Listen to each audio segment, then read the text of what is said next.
سيدنا اغفر لنا ما مضى يا رب بالمصطفى بلغ مقاصدنا واغفر لنا ما مضى يا واسع الكرم يا رب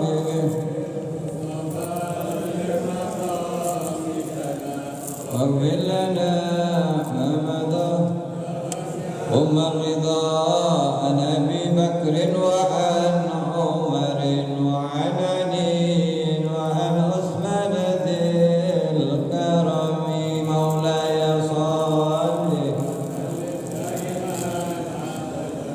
على حبيبك خير والعلي والصحب ثم التابعين فهم اهل التقى والنقى والهلم والكرم مولاي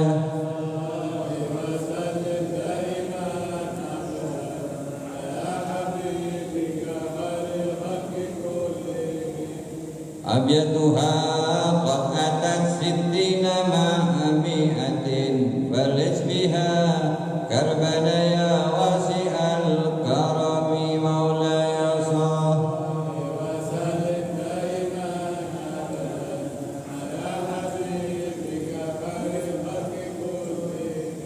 Assalamualaikum warahmatullahi wabarakatuh. Alhamdulillah alladzi hadana li hada wa ma kunna linahtadiya laula an hadana Allah. Alhamdulillah alladzi hadana lil Islam. Alhamdulillah alladzi hadana lil iman. Asyhadu an la ilaha illallah wahdahu la syarika lah. Asyhadu anna sayyidana wa nabiyana Muhammadan abduhu wa rasuluhu wa habibuhu wa khaliluhu. Arsala rasulahu bil huda wa dinil haq liyudhhirahu 'ala ad-dini kulli walau karihal kafirun. Allahumma salli wa sallim wa barik wa karrim wa addim ala sayyidina wa maulana Muhammadin miftahi babir rahmatillah adada ma fi ilmillah salatan wa salaman daimaini bidawami mulkillah wa ala alihi wa sahbihi wa salam tasliman katsira amma ba'd. Para habaib yang kami muliakan, para jamaah, para hadirin, para penggemar, pecinta majlis-majlis kebaikan. Alhamdulillah, panjatan puja dan puji syukur kehadirat Allah Subhanahu wa taala atas segala limpahan nikmat, karunia dan hidayahnya. Alhamdulillah kita semua bisa berada di tempat yang mulia ini,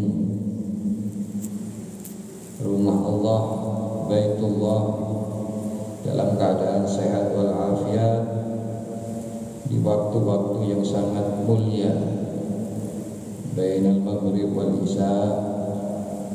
Kita duduk di masjid dengan niat i'tikaf, dengan niat menuntut ilmu agama, sekaligus kita niatkan untuk menunggu sholat isya berjamaah.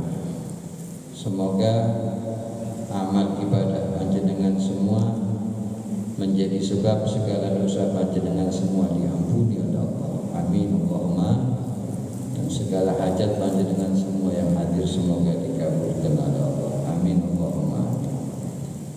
Selawat dan salam semoga tetap terlimpahkan kepada baginda Rasul Muhammad sallallahu alaihi wasallam yang syafaatnya kelak kita harapkan. Mudah-mudahan kita termasuk orang-orang yang mendapatkan syafaat kelak di hari kiamat. Amin Allahumma. Hadirin para jamaah yang dimuliakan Allah Subhanahu wa taala, kita sekarang berada di bulan Dzulhijjah, bulan di mana banyak saudara-saudara kita berangkat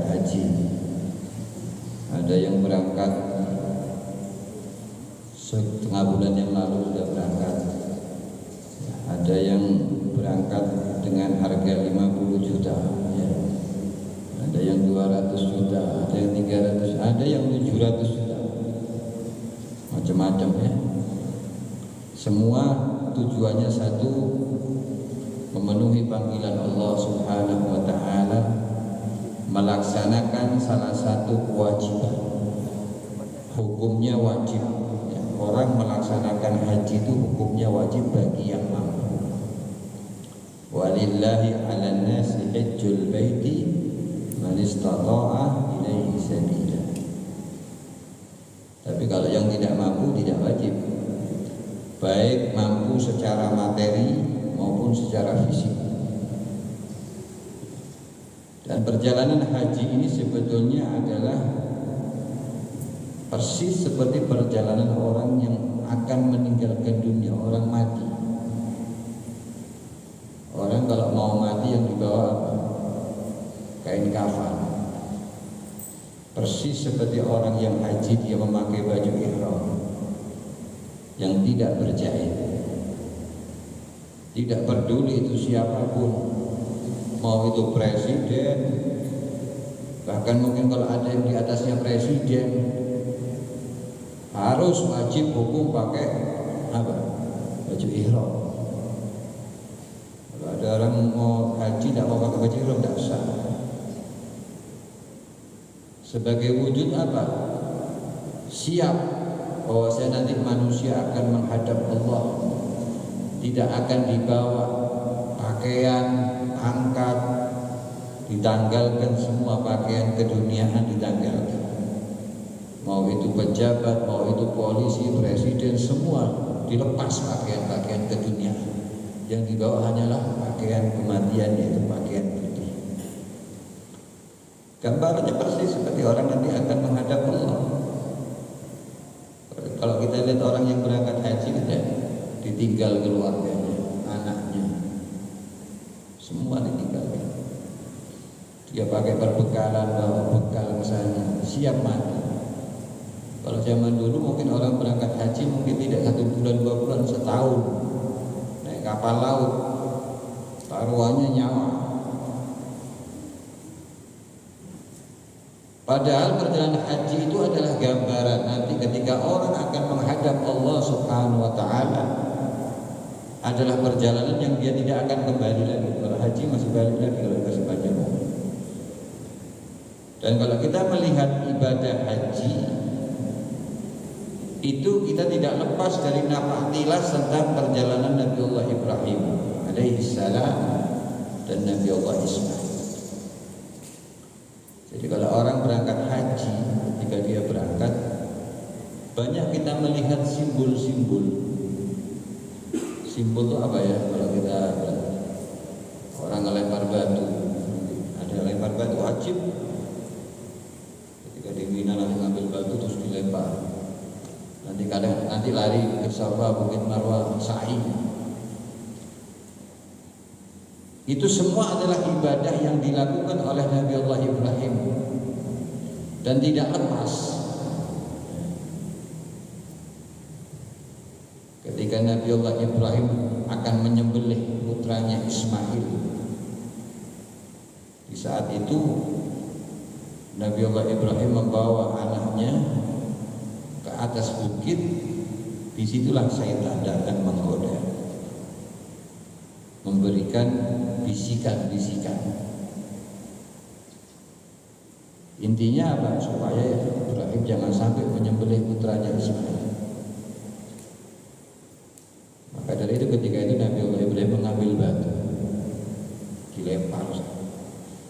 Jadi kalau orang haji itu melempar, ketika melempar dengan batu itu maksudnya yang dilempar bukan di sananya yang dilempar, tapi yang dilempar setan dalam diri.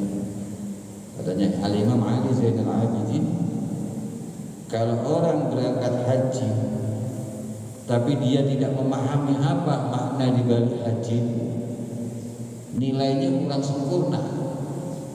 Jadi orang ketika melempar batu Jumratul Aqabah, jumroh itu harus diniatkan, kata Imam Ali, diniatkan untuk siap menjadikan setan sebagai musuh. Inna syaitana lakum aduwwun mubin. Setan itu adalah musuh yang nyata. Jadi di dunia ini kita tidak boleh nyari musuh, kecuali hanya satu yang boleh dijadikan musuh adalah syaitan. Syaitan itu adalah sifat, bukan wujud ya. Kalau jin itu wujud, manusia itu wujud. Kalau mbahnya setan, mbahnya jin iblis. Pertama kali yang diciptakan iblis itu. Makanya setan itu bisa masuk ke manusia, bisa masuk ke dalam jin. Dan kita diperintah Allah untuk berlindung ya, dari bangsa jin dan manusia. Dari kata-kata syaitan. Syaitan itu artinya menepi. Gimana caranya orang itu diajak oleh setan itu ke tepi jurang supaya dia masuk ke dalam jurang. Dalam beragama pun sekalipun kan kita ini harus tengah-tengah, jangan ekstrim kanan, ekstrim kiri.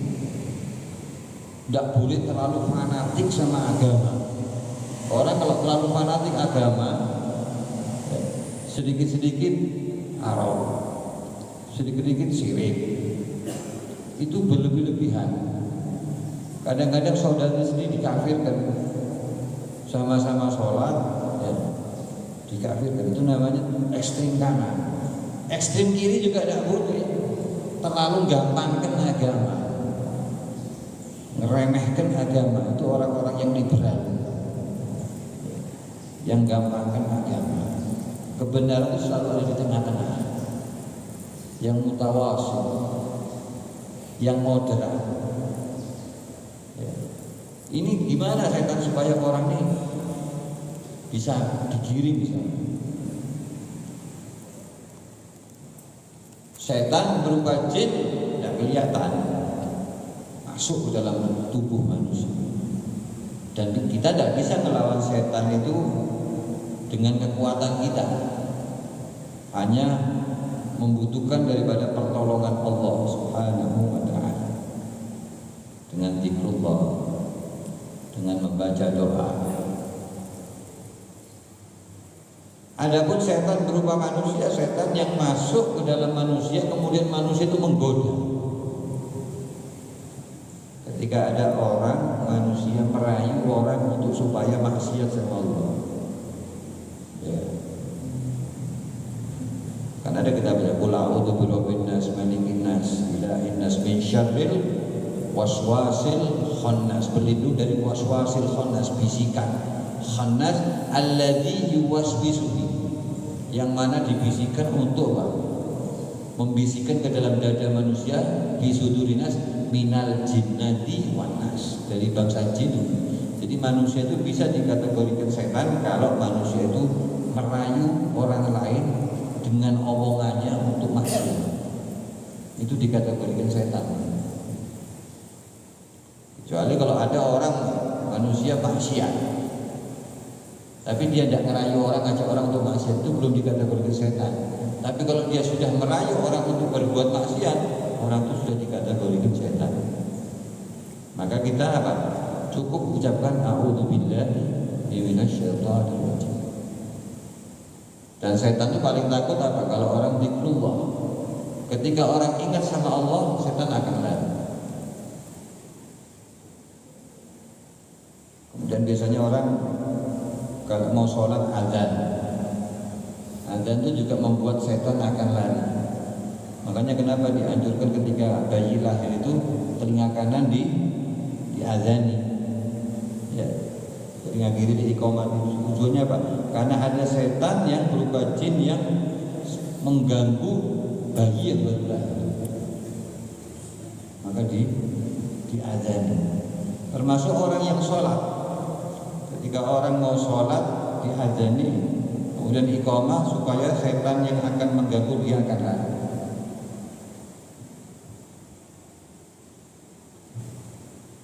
Jadi perjalanan haji, kembali kepada haji, itu adalah nabatilas tentang perjalanan Nabi Allah Ibrahim dan Nabi Allah Ismail alaihissalam. Disebutkan dalam kitab Kanzun Najah wa Surur. Ketahui bahwasanya anna syahrul dzulhijjah syahrul mu'azzam haram, termasuk bulan haram ya, bulan yang dimuliakan Allah Subhanahu wa taala, karena di dalamnya wa fihil hajj, karena di dalam bulan ini ada perintah haji. Alladzi huwa ruknun min arkanil Islam, termasuk rukun min arkanil Islam. Mawfura khairatu tustajabu fi da'awat, yang mana di dalam bulan ini doa-doa itu ketika panjenengan berdoa kepada Allah akan diijabah oleh Allah Subhanahu wa taala. Wa tuqdal hajat, dan hajat-hajat panjenengan di bulan ini akan dikabulkan oleh Allah Subhanahu wa taala. Wa fihi layali al-asra allati aqsamallahu ta'ala biha fi kitabihil karim. Bahkan di dalam bulan inilah Allah Subhanahu wa taala bersumpah. Di dalam Al-Qur'an Allah bersumpah, wal fajri wa layalin ashr. Allah bersumpah dengan ciptaannya. Salah satunya Allah bersumpah kepada yang namanya waktu, yaitu wal fajri wa layalin ashr. Sumpahnya Allah di dalam Al-Quran itu adalah kaidah. Para ulama mufassirin menjelaskan, ketika Allah bersumpah berarti sesuatu itu sangat penting. Tidak mungkin orang akan bersumpah kecuali dalam urusan yang penting. Dalam kehidupan kita sehari-hari saja, tidak boleh orang bersumpah dalam urusan bisnis. Sampai sumpah ini wallahi saya ini ambil, walaupun panjenengan jujur, karena urusan bisnis bukan urusan terlalu penting bagi Allah. Tapi kalau dalam pengadilan, dalam hal-hal yang penting disumpah. Dalam memegang amanah pejabat disumpah, karena ini hal yang penting, tidak remeh. Berarti sesuatu kalau Allah bersumpah terhadap satu, berarti ini bukan sesuatu yang remeh, yang harus diperhatikan supaya hambanya memperhatikan. Nah, Allah bersumpah dalam Al-Quran banyak sekali Allah bersumpah. Wal asri, apa lagi? Wal laili, demi waktu malam, wad duha, demi waktu. Artinya waktu itu sangat berharga, sangat penting, jangan sampai diremehkan. Ketika Allah bersumpah wal fajri, demi waktu fajar. Ini para ulama banyak penafsirannya. Ada yang dimaksudkan wal fajri itu maksudnya waktu fajar ketika awal Dzulhijjah, tanggal 1 Dzulhijjah. Ada yang mengatakan waktu fajar itu maksudnya waktu pertama kali 1 Muharram, fajar pertama masuk tahun baru Islam. Tapi para ulama yang paling banyak pendapatnya adalah waktu pada hari Arafah, tanggal 9 Dzulhijjah.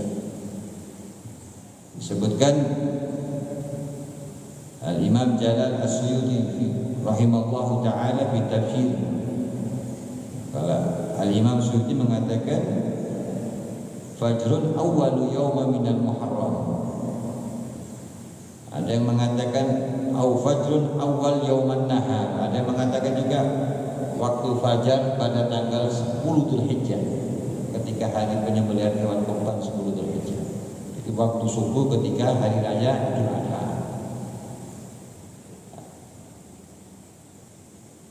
Ada juga yang mengatakan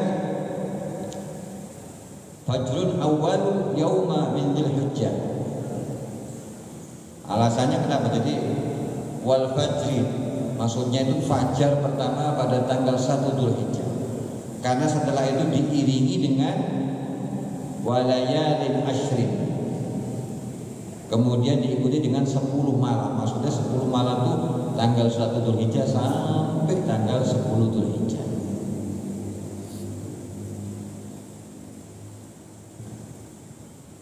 Kemudian ada yang mengatakan juga fajrun yauma arafah,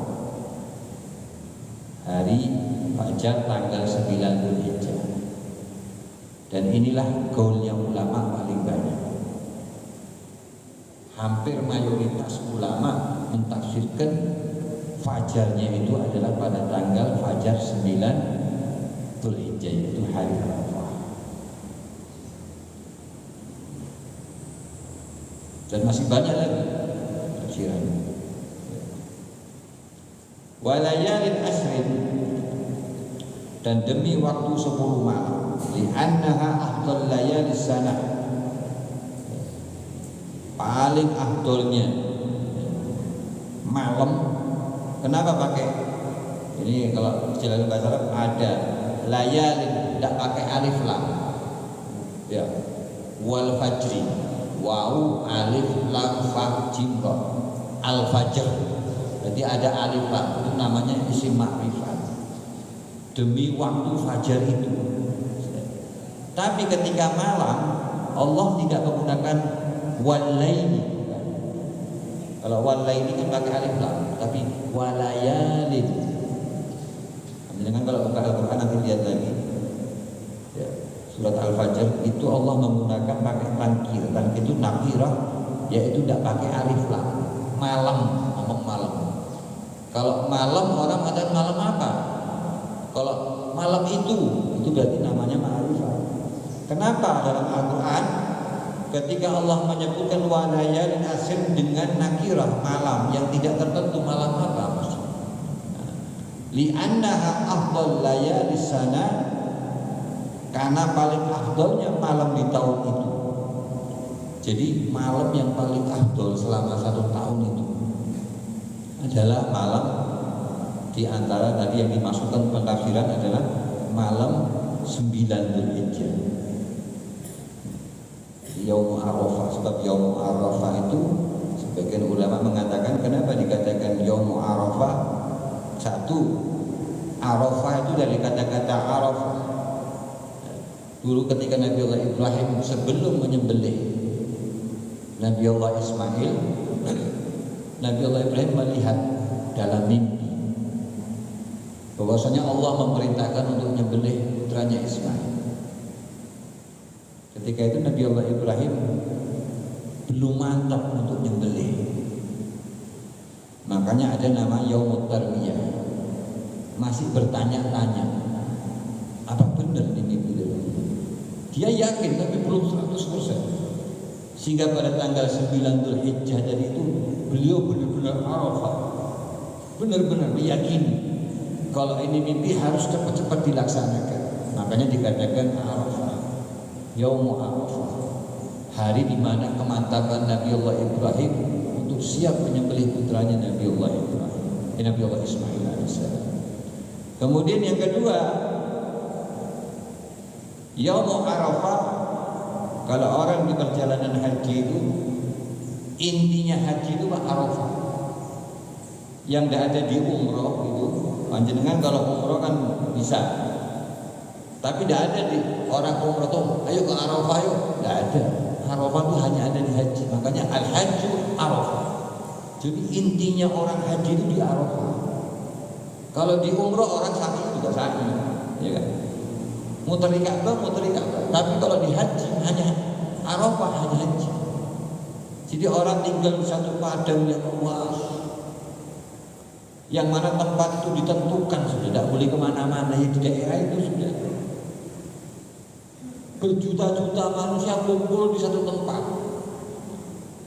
Di situ panjenengan akan kumpul, akan tahu jati diri panjenengan bahwa nanti satu saat kita akan dikumpulkan di namanya adalah padang mahsyar.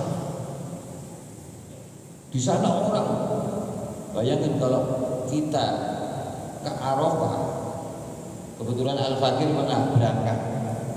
Itu kalau orang ketika ke Arafah tidak punya apa ya istilahnya, tidak punya kepala, tidak punya pemimpin, kemudian kita sendirian, kita akan bingung di tempat yang panas terik. Di saat itu orang akan ikut sama orang, ikut ketua rombongan kalau haji ya. Di sana butuh tenda, butuh naungan. Kalau panjenengan di sana tidak pakai naungan, kepanasan tidak kira kuat. Di sana panas luar biasa. Sampai-sampai orang-orang yang istilahnya kalau berangkat haji koboi, orang ngomong haji yang mana dia tidak pakai sendirian saja. Itu kadang-kadang dia tendanya orang nunut di sana, nunut tinggal. Biasanya orang-orang yang badui-badui yang di atas, tahu-tahu masuk, karena dia bingung. Itu gambaran nanti orang ketika di padang mahsyar dia nanti membutuhkan. Ya, kalau kita ngomong bahasanya yang memberikan syafaat tolongan. Itulah gambaran ketika orang nanti dikumpulkan di padang mahsyar, mengetahui jati diri manusia. Dalam hadis dikatakan, man arafa nafsahu arafa rabbah. Barang siapa yang mengenal dirinya, dia akan mengenal Allah. Ketika dia mengenal jati diri manusia yang sebenarnya, ternyata manusia itu sangat lemah, membutuhkan sesuatu naungan, membutuhkan sandaran. Makanya orang kalau semakin tua, dia akan lebih banyak berpengalaman, mengetahui, menyadari bahwa ternyata manusia ini ya banyak kekurangannya. Innal insana khuliqa dha'ifa. Ketika dia merasa lemah dalam bentuk macam-macam, bisa jadi dia diuji dengan sakit, diuji dengan keterbatasan fisik, atau diuji dengan harta. Ketika itu dia melihat apa yang dia lakukan dalam hidup ini, ya pada akhirnya seperti itu. Baru dia sadar, akhirnya dia dekat sama Allah. Jadi ketika manusia menyadari, mengenal dirinya, maka otomatis dia nanti akan mengenal Allah Subhanahu wa Ta'ala. Bahkan dikatakan juga di sini,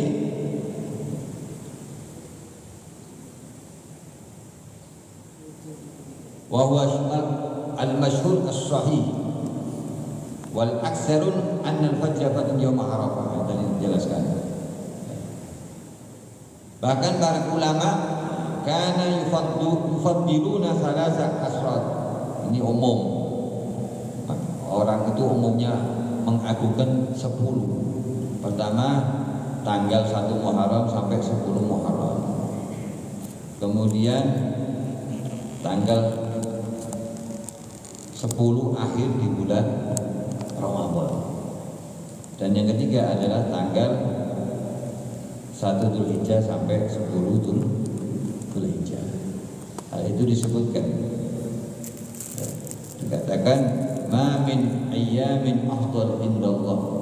Tidak ada hari-hari yang paling afdal di sisi Allah min asri Dzulhijjah.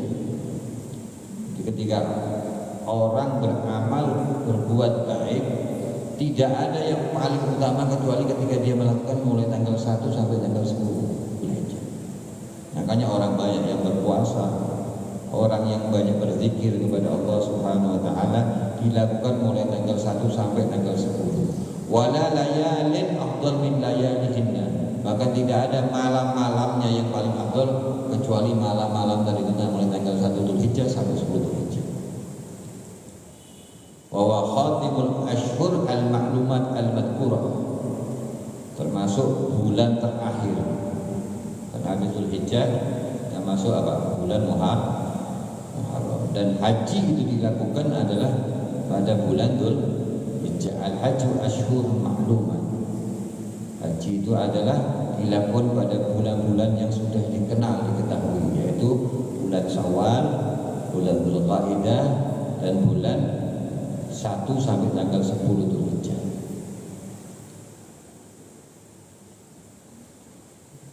Ibnu Abbas radhiyallahu taala anhuma, ma min ayyamin afdal indallah taala min hadhil ayyam ayyamul ashr.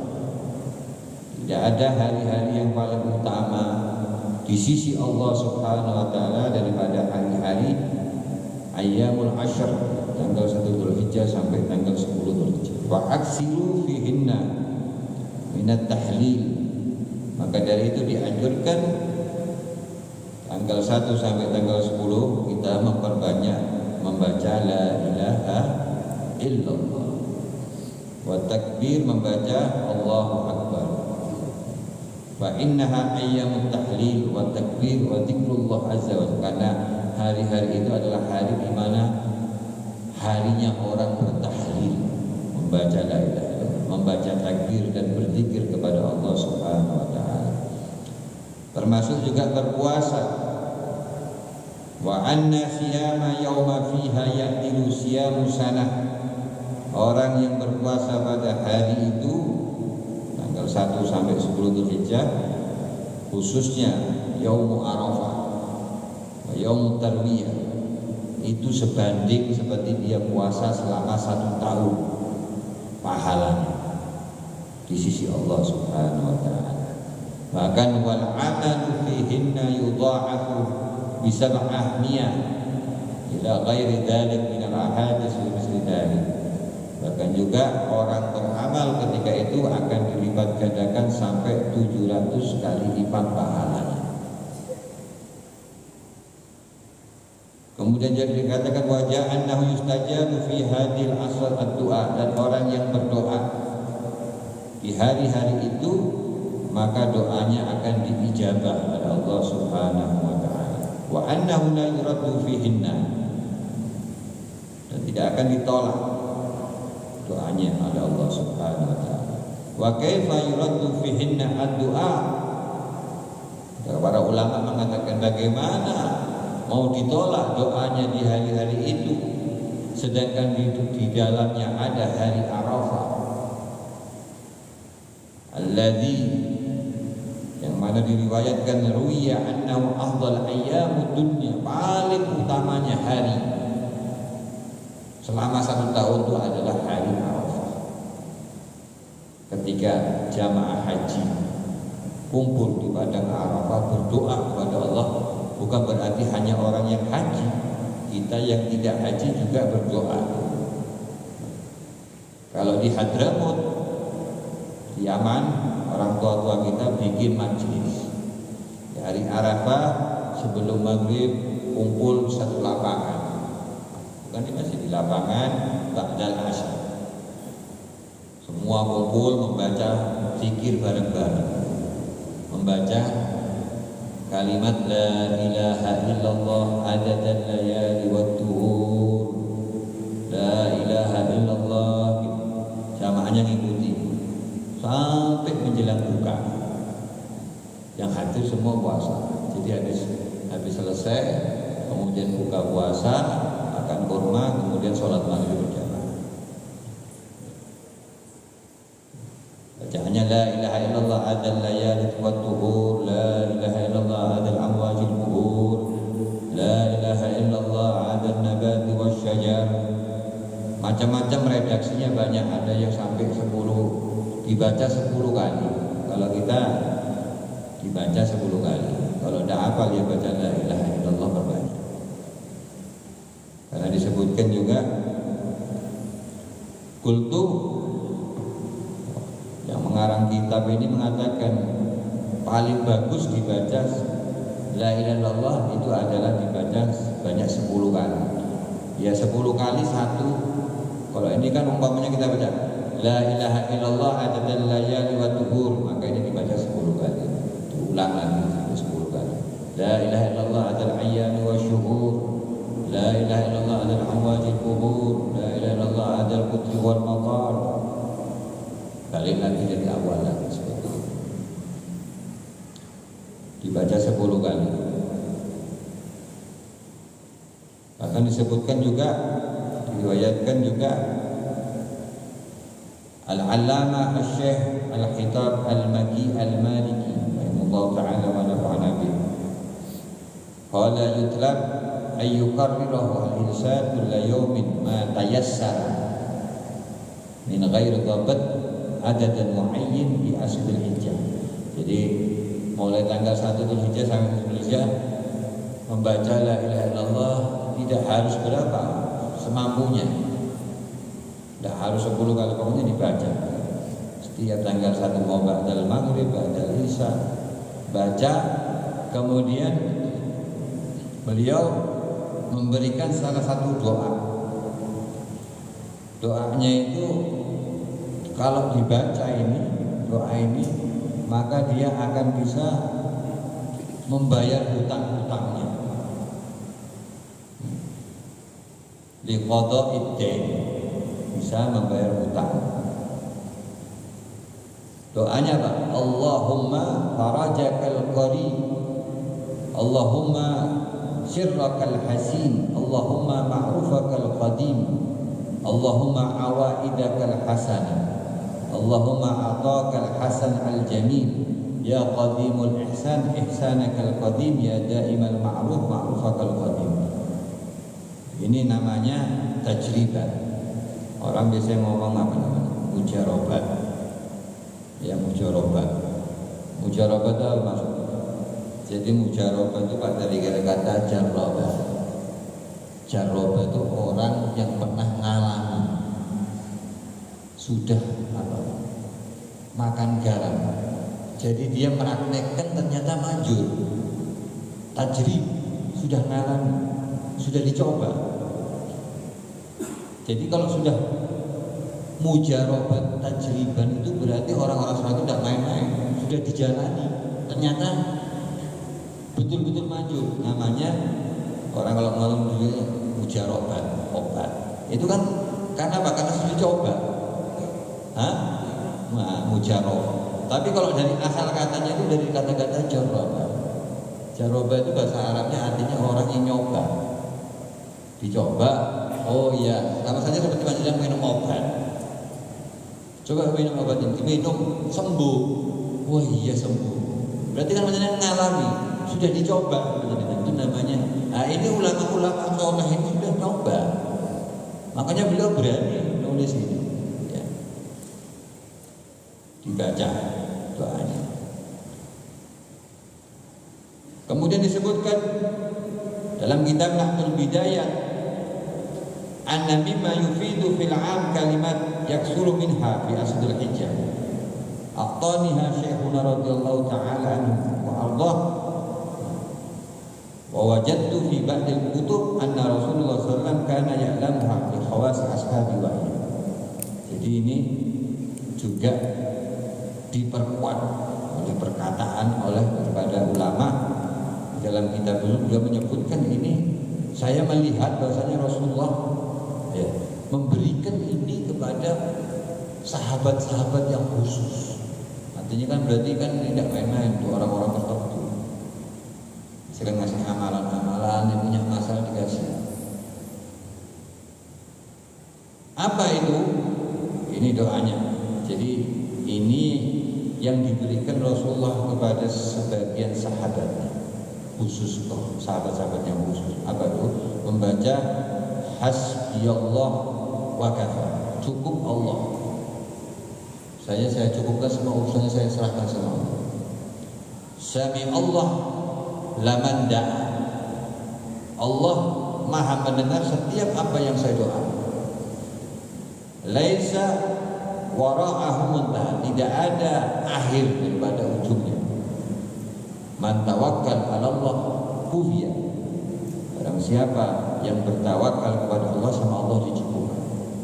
Wa man intasama billah najah, barang siapa yang berpegang pada tali Allah, berlindung dengan perlindungan Allah, maka dia akan diselamatkan oleh Allah Subhanahu wa ta'ala.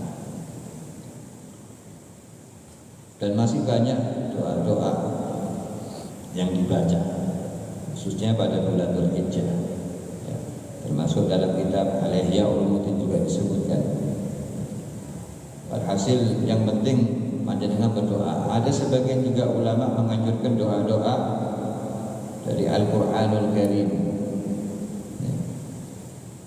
Doa-doa yang karim seperti doa Allahumma inna nas'aluka al-'afwa wal 'afiyah, kemudian baca Rabbana atina fid dunya, atau doa yang dibaca ketika waktu fajar, Allahumma ja'al li qalbi nuran wa bi sam'i nuran Doa apa saja. Hari Arafah itu ketika berpuasa kita membaca. Kemudian juga di bulan Dzulhijjah termasuk dalam melaksanakan penyembelihan hewan kurban, kita dianjurkan juga membaca takbir ya. Itu kan termasuk bagian daripada anjuran. Bedanya takbir di Idul Adha sama Idul Fitri beda. Kalau Idul Fitri itu sampai 5 hari dengan takbir. Jadi takbir itu ada dua. Ada takbir muqayyad, ada takbir mursal. Takbir muqayyad itu takbir yang diikat dengan ikatan sholat. Seperti panjenengan ketika hari raya Idul Adha, itu waktu Arafah menjelang sore itu sudah boleh takbir, tapi asalkan habis sholat, baik sholat wajib maupun sholat sunnah. Baru nanti ada namanya takbir mursal. Kalau takbir mursal itu disunahkan ketika malam hari raya seperti Idul Fitri, itu tidak ada berhentinya, dianjurkan kan. Makanya kalau di Hadramut itu orang takbir terus sampai mau sholat, namanya mursal, bebas. Kalau tapi di Idul Fitri habis sholat Id selesai, tidak ada takbir. Tapi kalau hari raya Idul Adha kan enggak, sampai 5 hari, sampai hari tasyrik. Tapi sunnahnya itu habis sholat, takbiran kan gitu, biasanya kan di masjid gitu. Itu sampai hari tasyrik terakhir asal. Itu bedanya takbirnya Idul Fitri. Kalau Idul Fitri habis hari raya sudah. Tapi kalau hari raya Idul Adha itu sampai 5 hari, mulai tanggal 9, 10, 11, 12, 13. Hanya saja memang takbirnya itu disunahkan habis sholat. Ketika habis sholat, baik sholat wajib maupun sholat sunnah. Kemudian juga di dalam penyembelihan hewan kurban juga hukumnya orang yang menyembelih hewan kurban itu sunnah. Bahkan dalam hadis dikatakan Nabi bersabda "Qaddimu du'ayakum wa innaha 'ala sirat matayakum." Jadikan hewan kurban kamu itu sebagai kendaraan. Sebab nanti hewan kurban itu akan jadi kendaraan ketika melewati sirat. Jadi semakin bagus hewan kurban yang dikorbankan, maka kendaraannya akan semakin bagus ketika melewati sirat. Sirat itu nanti akan kita lewati. Jadi kita nanti akan melewati sirat. Di sana di atas sirat itu nanti gambarannya orang ketika melewati sirat itu macam-macam, tergantung amaliyahnya di dunia. Kalau amaliyahnya luar biasa, maka bagi dia melewati sirat seperti kilat.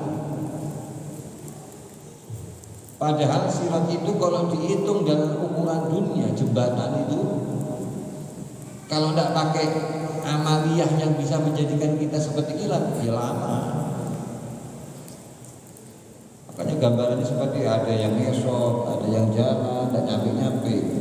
Tapi kalau orang yang berkorban, nanti hewan kurban itu akan jadi kendaraan. Walaupun memang bukan hanya hewan kurban saja yang menjadi kendaraan satu-satunya jalan, tidak. Orang yang sholat berjamaah itu nanti ketika melewati sirat seperti kilat. Man shalla alayya al-jamaah, man shalla al-jamaah yamurru 'ala sirat kal-buraq. Barang siapa yang sholat berjamaah ketika di dunia, maka nanti dia akan melewati sirat seperti kilat. Termasuk orang yang membesarkan hewan kurban, mengorbankan, nanti kendaraannya akan menjadi kendaraan, artinya kendaraan itu akan cepat. Bahkan termasuk juga nanti masjid-masjid yang digunakan untuk sholat, untuk ibadah, masjid itu nanti akan jadi kendaraan. Nanti ketika melewati sirat, orang-orang yang melewati sirat nyampe-nyampe, ada yang merangkak, ada yang ngesot, ada yang jalan. Itu nanti dia bertanya sama malaikat, siapa itu? Mereka menggunakan kendaraan yang begitu cepat. Hanya sama malaikat. Malaikat menjawab, itulah masjid-masjid yang mereka gunakan ketika sholat. Masjid itu nanti akan menjadi kendaraan mereka untuk melewati sholat. Semua itu dilakukan di dunia, bukan di akhirat. Kalau di akhirat mau nyari kendaraan kayak gitu tidak dapat katanya. Ya bikinnya di sini, bikin kendaraannya di sini, di dunia ini. Jadi mudah-mudahan kita jadikan bulan Dzulhijjah ini sebagai awal kita ya, untuk memperbanyak amal kebaikan, memperbanyak doa kepada Allah, dan mudah-mudahan saudara-saudara kita yang berangkat haji dijaga oleh Allah Subhanahu wa taala. Anna Allah yaqbadul hujjaj wal musyafirin fil barri wal bahri wal jawi ajmain. Rabbana fa'na bima 'allamtana bi'allimna alladhi yanfa'una. Subhanallah bihamdika asyhadu an la ilaha illa anta astaghfiruka wa atubu ilaik. Assalamualaikum warahmatullahi wabarakatuh.